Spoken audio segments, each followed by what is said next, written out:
से रोज भी search operation जारी है। सिक्योरिटी फोर्सेज ने यहां के घने जंगलाती इलाके में छिपे दहशतगर्दों को मारने के लिए ऑपरेशन तेज कर दिया है। एलन की तरफ जाने वाली तमाम सड़कों को सील कर दिया गया है। इससे कबल अनंतनाग में दहशतगर्दों की फायरिंग से हवलदार दीपक कुमार यादव और लांस नायक प्रवीण शर्मा शहीद हो गए थे। इस एनकाउंटर में 3 फौजी और 2 आम शहरी जख्मी हुए। सिक्योरिटी फोर्सेज ने पूरे इलाके को मुहासे में ले लिया है और दहशतगर्दों को जल्द अज जल्द मार गिराने की कोशिश की जा रही है। वहीं आईजीपी ने एनकाउंटर के मकाम का दौरा किया। उन्होंने कहा कि सिक्योरिटी फोर्सेज ने कल दहशतगर्दों के एक ग्रुप से राब्ता कायम किया और इब्तदाई फायरिंग में 3 फौजी जवान और 2 शहरी जख्मी हुए, जिनमें से 2 फौजी जवान शहीद हो गए हैं और एक शहरी बाद में जख्मों की ताब न लाते हुए चल बसा। आईजीपी साहब क्या है डिटेल्स बस? कल सुरक्षा बलों को फॉरेन टेररिस्ट की जो अपर रीचेस है गागर मंडू में वहाँ इतला मिली थी और उसी असना में एक ऑपरेशन जो है वहाँ लॉन्च हुआ था। फॉरेन टेररिस्ट की जब मूवमेंट देखी तो ऑब्जर्व करी तो वहाँ पे उस ऑब्जर्वेशन के दौरान उन्होंने जो फोर्सेस की पार्टियों पे गोलाबारी करी। तो उसी असना में जो 2 जवान शदीद तौर पे जख्मी हुए थे and since they succumb to injuries and attain martyrdom, another jawan was also injured. He is stable. Similarly, it is a matter of investigation that some civilians were also nearby that group and they were वो उस गोलीबारी की जद में आए जिसमें एक जख्मी होने के बाद he succumbed to injuries. Another is under medical treatment and seems to be stable at this juncture. So operation is still on and we are also investigating as to how these civilians were there nearby that terrorist group, that too in higher and forsaken area which is at a very higher reaches where general public does not roam around. Sir कितने मिलिटेंटों का group हो सकता है? अभी सरसरी इतला ही है। अभी जब ऑपरेशन खत्म होगा उसी के बाद हम इसमें पुख्ता तौर पे कह सकते हैं, बट इनिशियल कयासों से 3 से 4 का पॉसिबिलिटी रूल आउट नहीं किया जा सकता। लास्ट सवाल, ये समझा जा रहा है कि डोडा से ये आ रहे थे, क्या इस तरीके के इनपुट्स थे जिसको आप ट्रैक कर रहे थे? देखिए, ये अभी जब ऑपरेशन पूरा खत्म होगा, मुकम्मल होगा, उसी के बाद इसका जो कोई डेफिनेट व्यू लिया जा सकता है। But still this area is near the border junction of Doda district also, and we cannot rule out that possibility, but still it is not it would be premature to say. Let this operation conclude and we will definitely share those ones. Casualties कितनी है और injured कितने हैं? I've just told you that. ठीक है ना? बिल्कुल, हम इस वक्त आहलन में मौजूद है और जहां पर ग्राउंड जीरो पे आप देख सकते हैं कि तमाम जो रोड्स है वो सील कर दिए गए हैं और हर नाके पर बारीक बीनी से तलाशी ली जा रही है और सिविलियन मूवमेंट को रेस्ट्रिक्ट बना दिया गया है और ऑपरेशन जो है वो आज दूसरे दिन भी यहाँ पर जारी है। हालांकि मौसम भी ख़राब हो चुका है, बारिश भी हो रही है, लेकिन बारिशों के बावजूद भी ऑपरेशन जो है वो जारी है और अभी तक जो हमारे पास ताज़ा तफसील हासिल हुई है उसके मुताबिक इस जो ऑनगोइंग एनकाउंटर है इसमें 2 जो आर्मी जवान है उनकी जानें तल्फ हो गई है और इसके अलावा जो सिविलियन लोग हैं उनके ज़ख्मी होने की भी इतला मौसूल हुई है। तो कुल मिलाकर जो ऑपरेशन है वो अभी भी जारी है। हालांकि काफ़ी दिक्कतों का सामना करना पड़ रहा है सिक्योरिटी फोर्सेस को, लेकिन इस हवाले से हम आपको बता दें कि ऑपरेशन में कोई भी कमी नहीं आ रही है, ऑपरेशन लगातार जारी है। अब देखना ये होगा कि कब तक ये ऑपरेशन कंक्लूड होता है। जिस तरह से जो फोर्सेस ने ये ऑपरेशन है उसको इंटेंसिफाई मज़ीद कर दिया है और जो फॉरेस्ट एरिया है काफ़ी डेंस है और पूरे एरिया को घेरे में ले रखा है सिक्योरिटी फोर्सेस ने और इस ऑपरेशन में लगातार जम्मू कश्मीर पुलिस, आर्मी और CRPF सहयोग दे रही है और ये कोशिश की जा रही है कि जल्द से जल्द इस ऑपरेशन को कंक्लूड किया जाए। न्यूज़ 18 के लिए आहलन से मुदस्सिर कादरी। अनंतनाग के बाद किश्तवाड़ में फौज और दहशतगर्दों के दरमियान एनकाउंटर हुआ है। सिक्योरिटी फोर्सेस को सुबह के वक्त जिला किश्तवाड़ के जंगल में दहशतगर्दों की मौजूदगी की इत्तला मिली, जिसके बाद सिक्योरिटी फोर्सेस ने सर्च ऑपरेशन शुरू कर दिया। इस दौरान दहशतगर्दों और सिक्योरिटी फोर्सेस के दरमियान राब्ता कायम हुआ और फायरिंग का तबादला शुरू हुआ। सिक्योरिटी फोर्सेस के मुश्तरका दस्तों ने नोराटा, नागने प्यास और आसपास के इलाकों को घेरे में लेकर सर्च ऑपरेशन जारी रखा है। कश्मीर के जिला किश्तवाड़ के नागसनी में बीती रात सिक्योरिटी फोर्सेस और आतंकियों के बीच में फायरिंग का तबादला हुआ। बताया जा रहा है सिक्योरिटी फोर्सेस को यहां पर मिलिटेंट्स के छुपे होने की खबर मिलने के बाद पूरे इस एरिया को कॉर्डन में लिया गया और उसी दौरान आतंकियों की तरफ से यहां पर फायर खोले गए। कुछ देर तक दोनों तरफ से फायरिंग चलती रही, लेकिन रात का समय था, आतंकियों ने मौके का फायदा उठाकर वहां से फरार हुए। हालांकि अभी तक जो खबर सामने आई है, इस एरिया को पूरी तरह से कॉर्डन में लिया गया है। मजीद जो नफरी है वो बढ़ा दी गई है ताकि जो आतंकी यहां पर छुपे हुए हैं उन्हें जल्द से जल्द न्यूट्रलाइज किया जाएगा। नेटवर्क 18 के लिए आतिफ लोन।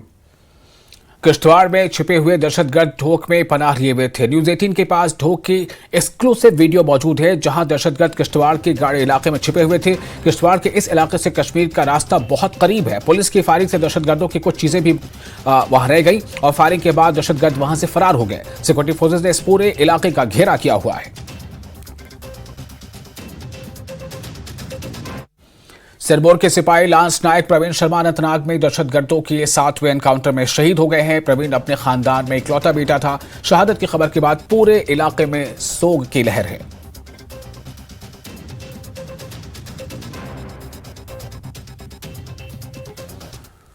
जम्मू कश्मीर के डीजीपी आर स्वैन का कहना है कि हमें सुरंगों और नदियों में हमेशा एक मुख्तलिफ किस्म का चैलेंज दरपेश रहा है। उन्होंने कहा कि दहशतगर्द हमेशा देहातों का फायदा उठाने की कोशिश करते हैं। उन्होंने कहा कि सरहदी देहातों ने हमेशा सिक्योरिटी फोर्सेज और पुलिस का साथ दिया है और दरअंदाजी को शिकस्त देने के लिए अपना अहम किरदार भी अदा किया है। देहातियों की मदद हमेशा जरूरतमंद रही है। उन्होंने कहा कि सिक्योरिटी फोर्सेज दरअंदाजी की कोशिशों को हमेशा नाकाम बनाने के अहल हैं। उन्होंने कहा कि सरहदी देहातों में खासतौर से विलेज डिफेंस ग्रुप मौजूद है और हम दहशतगर्दी को शिकस्त देने के लिए इसको एक मुख्तलिफ सतह पर ले जाना चाहते हैं। Where the international border is there, in the areas of Samba, Kathua and Hiranagar, we always have had a different kind of a challenge, the tunneling and the riverines, etc. But taking advantage of the villages, the border villages who have a history of, standing up and be able to participate alongside police and security forces to be able to, play their role or contribute and defeat infiltration and intrusion. We want to take that to a different level. There were village defense groups earlier. Of course, we would like to also increase the quality of the weapons, the equipments, and the coordination with the police and the BSF. And a new level of energy. We would like to reward them for the good work that they do, especially those who display conspicuous, acts of gallant acts and bravery, and go that extra mile to be able to generate information or be by our side. We would like to, in varying degrees, in various manners, we announced as to how we would like to, recognize it and reward it, and create a new level of synergy and rapport with the villagers, especially the village defense group. We hope that this will certainly pay a dividend and it will become far more harder for the enemy.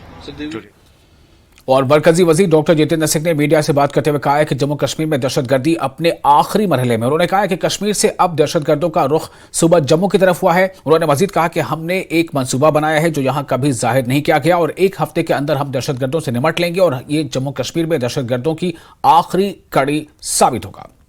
Militant activity के विषय में पिछली बार भी मैंने आपसे ये कहा था कि चूंकि कश्मीर घाटी पर जो दबाव पड़ा उसके चलते आतंकियों ने अपना शायद फोकस इस तरफ शिफ्ट करने का प्रयास किया, लेकिन अब सुरक्षा बलों ने भी अपनी रणनीति बदली है। उसका सार्वजनिक तौर पर तो उसकी व्याख्या नहीं होती, लेकिन मुझे लगता है कि अगले कुछ एक सप्ताह में इस पर भी नियंत्रण पा लिया जाएगा। ये लगभग आतंक का आखिरी अध्याय है, लास्ट चैप्टर और last phase of militancy in Jammu and Kashmir. And ये मिलिटेंट्स ऑन द रन है और भागते दौड़ते ये सॉफ्ट टारगेट्स को अपना निशाना बनाते। डॉक्टर जितेंद्र सिंह मरकज वजीर बनकर बनाए वजीर आजम के दफ्तर में उन्होंने ये बातें कही, आपने सुना। उन्होंने कहा कि 1 हफ्ते में खत्म कर देंगे दहशतगर्दी अगर सरकार चाहे। आगे बढ़ते हैं। जम्मू कश्मीर के साबिक वज़ीर आला और एनसी के सदर डॉक्टर फारूक अब्दुल्ला ने सिक्योरिटी एजेंसियों पर बड़ा इल्जाम लगाया। उन्होंने कहा है कि सिक्योरिटी एजेंसियां दरअंदाजी की कोशिशों के लिए जिम्मेदार हैं। उन्होंने कहा कि पुरअमन जम्मू खित्ते में आए दिन मुकाबले हो रहे हैं। उन्होंने कहा कि सरहदों पर हाई अलर्ट रहने के बावजूद इतनी बड़ी तादाद में दहशतगर्द कैसे दरअंदाजी करके इस पर आ रहे हैं। उन्होंने मोदी सरकार पर तनकीद करते हुए कहा है कि राम मंदिर के नाम पर वोट हासिल करने के लिए उनका तख्ता और मोदी हुकूमत के अवाम मुखालिफ रवैये के नतीजे में अयोध्या की पार्लियामेंट की नशिस्तें ज़ाया हुई। हवाई अड्डे और मंदिर के लिए सड़कें बनाने के नाम पर गरीबों के घर तबाह किए जा रहे हैं। उन्होंने बीजेपी को शराहन के मुताबिक करार दिया और अपनी पार्टी एनसी का नाम लिए बगैर लोगों से अपील की कि वो आने वाले इंतखाबात में मुकर्रर करदा सही रास्ते का इंतखाब करें और उन ताकतों को शिकस्त देने के लिए मुत्तहिद रहें जो उन्हें तकसीम करना चाहती हैं। सारा कुछ मिलता है। ये फोन जो उनके पास है वो भी उन्हीं के खर्चे में चलता है। ये इनको बता सके क्या होगा, नहीं तो मुझे बताइए। इतनी फौज है हमारे बॉर्डर पे, मैं नहीं समझता किसी भी मुल्क में ऐसी इतनी फौज हो। कुकरनाग एनकाउंटर पर बीजेपी के सीनियर लीडर सूफी यूसुफ ने पाकिस्तान को तनकीद का निशाना बनाते हुए कहा कि कश्मीर में हालात खराब करने में पाकिस्तान का हाथ होता है। उन्होंने कहा कि सिक्योरिटी फोर्सेज दहशतगर्दों के मंसूबों को कामयाब नहीं होने देंगे। पाकिस्तान को अभी भी रास नहीं आता है जम्मू कश्मीर की खुशी, जम्मू कश्मीर का अमन, और पाकिस्तान को रोजी रोटी तब चलती है जब वो कश्मीर में हालात ख़राब करेंगे। तो मुझे लगता है कि जिस तरह हमारा फौज सक्षम है उनसे निपटने के लिए, आने वाले दिनों में जिन्होंने वो किया है वहाँ पे उनको न्यूट्रलाइज किया जाएगा और पाकिस्तान को करारा जवाब मिलेगा। नेशनल कॉन्फ्रेंस के सूबाई सेक्रेटरी शौकत अहमद मीर ने दहशतगर्दी के बढ़ते रुझान को लेकर मरकजी सरकार पर तनकीद की। उन्होंने कहा कि जम्मू जो कि आज तक पुरअमन इलाका था वही आज मिलिटेंसी में चल रहा है। मरकजी सरकार कहती है कि यहां दहशतगर्दी का खात्मा हुआ है, लेकिन जम्मू कश्मीर में दहशतगर्दी का ग्राफ काफी बढ़ रहा है। उन्होंने कहा कि बेरोजगारी और महंगाई भी आसमान को छू रही है। उन्होंने कहा है कि यह सरकार हर महाज पर पूरी तरह से नाकाम साबित हुई है। कहते हैं इनको लगता है यहाँ लोग बच्चे खेल रहे। जिस वक्त जल रहा था कश्मीर 90 से 95 तक, 95 के बाद भी इलेक्शन हुए, फारूक साहब 96 में आए, जब वो चीफ मिनिस्टर बन गए सारा निज़ाम दरहम बरहम हुआ था, इंफ्रास्ट्रक्चर डिमॉलिश हुआ था। उन्होंने नए सिरे से इंफ्रास्ट्रक्चर, एक प्लेइंग फील्ड बनाया पॉलिटिकल पार्टीज को कि वो पॉलिटिक्स को रिवर्स। लेकिन ये जो दावा दे अंदर से लावा पक रहा है, आप देख रहे हैं पूरा जम्मू जो इस वक्त पीसफुल था आज क्या हो रहा है। आज के कल ही आप सुन रहे हैं कि 3 आर्मी के जवान और 1 सिविलियन मारा गया गडोल से, जो एरिया लिंक हो रहा है डोडा भद्रवा वगैरह से। इनकी आंख खुलनी चाहिए।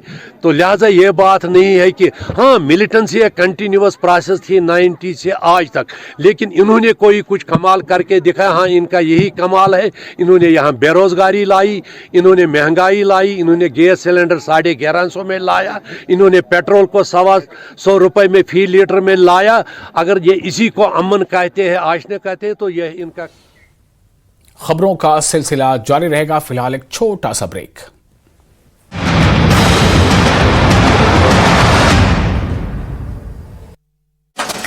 दहशत में लोग, वन विभाग से लगाए तेंदुए को जल्द पकड़ने की गुहार।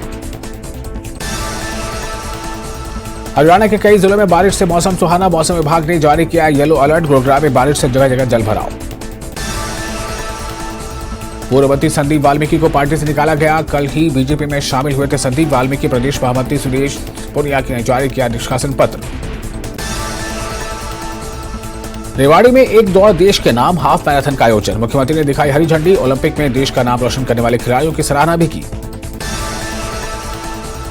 डिप्टी डायरेक्टर स्पोर्ट्स का पद ऑफर करने पर बोले ओलंपिक में मेडल विजेता सरबजोत। कहा अभी सारा ध्यान खेल पर रहेगा और गोल्ड मेडल लेने पर फोकस रहेगा।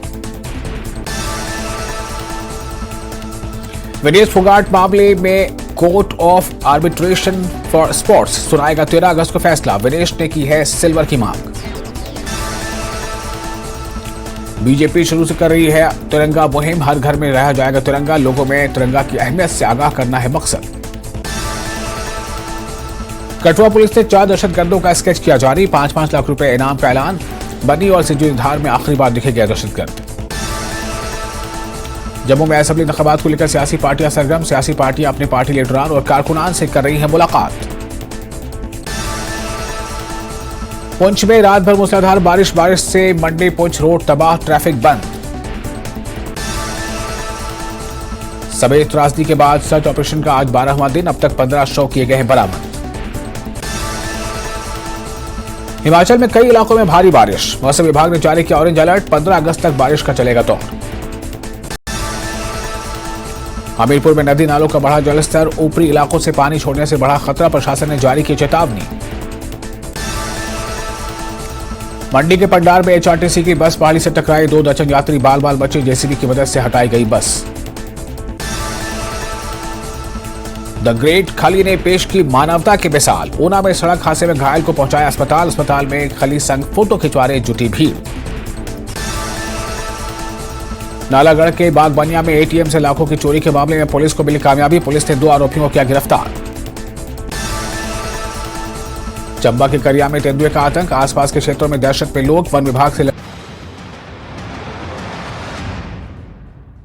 जम्मू कश्मीर बीजेपी ने बाइक रैलियां और हर घर तिरंगा मुहिम चलाकर अभियान का आगाज किया।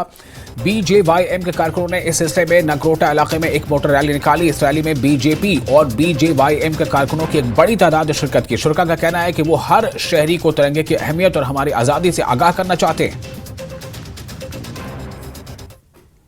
देश के बाकी हिस्सों की तरह जम्मू कश्मीर में भी बीजेपी ने और बीजेपी वाईएम ने आज से हर घर तिरंगा अभियान की शुरुआत की है। मेरे पीछे आप जो ये देख रहे हैं ये बीजेवाईएम के कार्यकर्ता है। यहाँ नगरोटा एरिया में यहाँ पे इन्होंने विधिवत इसका शुभारंभ किया। न सिर्फ यहाँ इस जगह पे बल्कि जम्मू के और कश्मीर के बाकी जगहों पे भी इस वक्त हर घर तिरंगा अभियान की आज से विधिवत शुरुआत हुई है। 14 तारीख तक ये चलेगा और आप देख सकते हैं बीजेवाईएम के जो कार्यकर्ता है हाथों में झंडे लेकर बाइक पे सवार होके हर जगह पे ये जाएंगे। और ये दृश्य सिर्फ यहाँ नहीं बल्कि जम्मू कश्मीर के हर जगह पे यहाँ पे देखने को मिलेंगे। और इसमें जो सबसे प्रमुख चीजें हैं कि यहाँ इन लोगों का एक मिशन रहेगा। मिशन ये कि जो 14 तारीख तक हर जगह पे ऐसे जगहों पे जहाँ पे कार्यकर्ता अभी तक नहीं पहुंचे वहां पे भी वो पहुंचेंगे।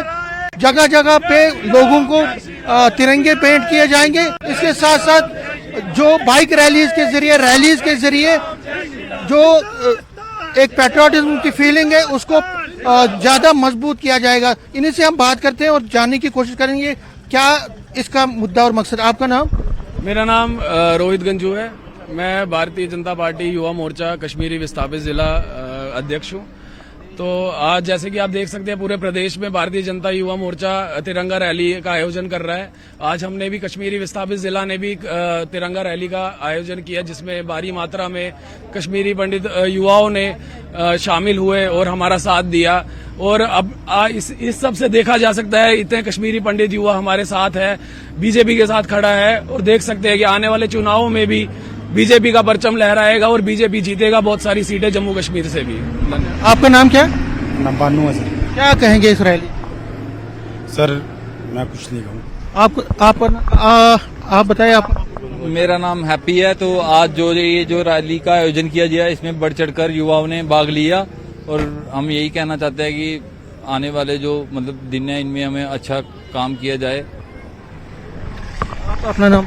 मेरा नाम राजीव है जी। मैं भारतीय विस्थापित जिला का उपाध्यक्ष हूँ। आज जैसा कि आप जानते हैं पूरे भारतीय जनता पार्टी में जितने भी हमारे जिले हैं वहाँ पे युवा मोर्चा तिरंगा यात्रा निकाल रहा है। तिरंगा यात्रा के माध्यम से हम सब युवाओं को जोड़ना चाहते हैं।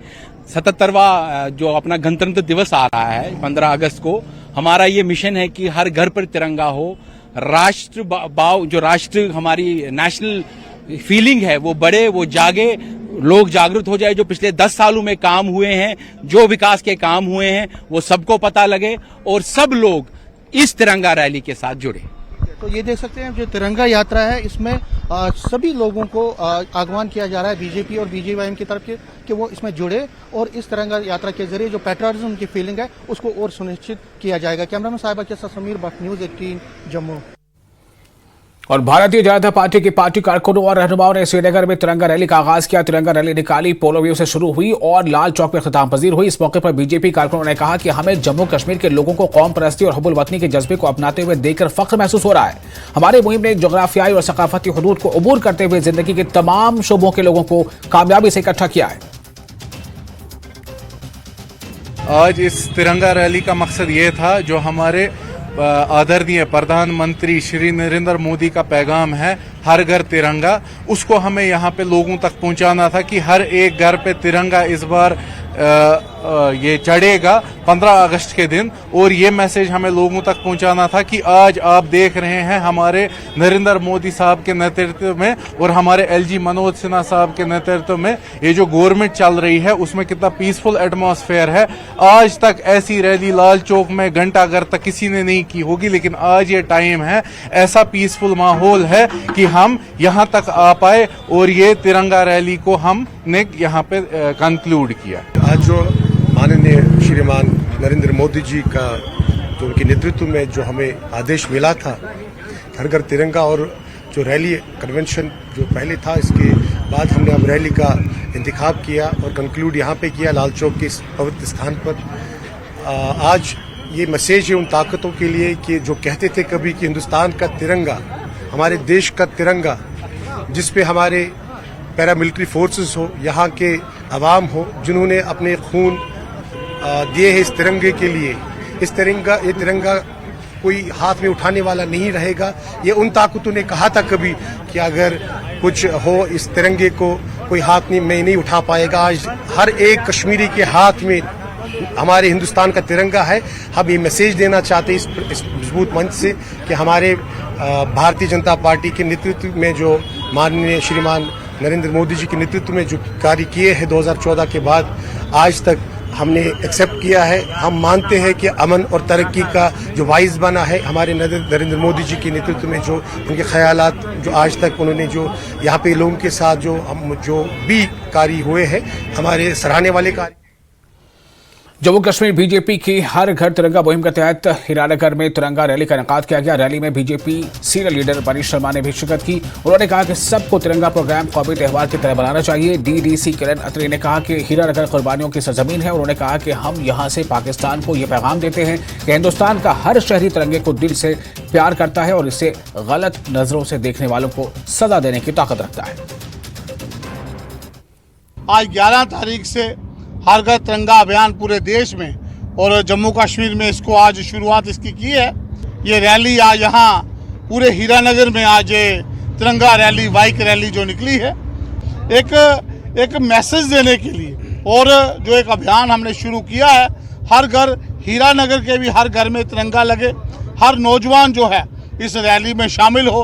हर नौजवान एक मात्र भाव और एक जो तिरंगे के प्रति हमारी आस्था, हमारी आन बान शान का प्रतीक जो तिरंगा है उसके प्रति आस्था जो है नई पीढ़ी में एक चेतना जगाने के लिए आज इस बाइक रैली की शुरुआत की है। और इससे एक देशभक्ति का जज्बा जागता है और हमारे आने वाली जो पीढ़ी है, जो बच्चे नौजवान है, इनमें भी एक जज्बा जागता है। और हर घर तिरंगा मुहिम के एक हिस्से के तौर पर जिला रामबन में तहसील सतह पर तिरंगा रैलियां निकाली गई। गोल, अखड़ाल, रामसू और खारी में मेगा रैलियां निकाली गई। इन रैलियों में मकामी लोगों, तलबा और सरकारी अफसरान की पुरजोश शिरकत देखने में आई।